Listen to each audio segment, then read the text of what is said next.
Hans from Qingdao Yijoy Farming Machinery Company. Today we go into Henan province. As you can see, this is a very big layer farm. Today we come to here. It's for our bigger customer. We do some after sales service and replace some new machine. So come on, let's go. Let's look inside.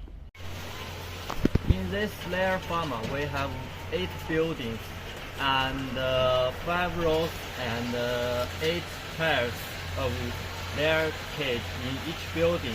So it means in each building we have more than 80,000 layers in here. So let's see more details.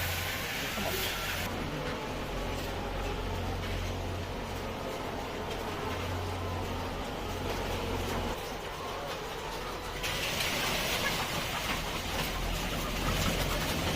Our environment control system. Let's open it.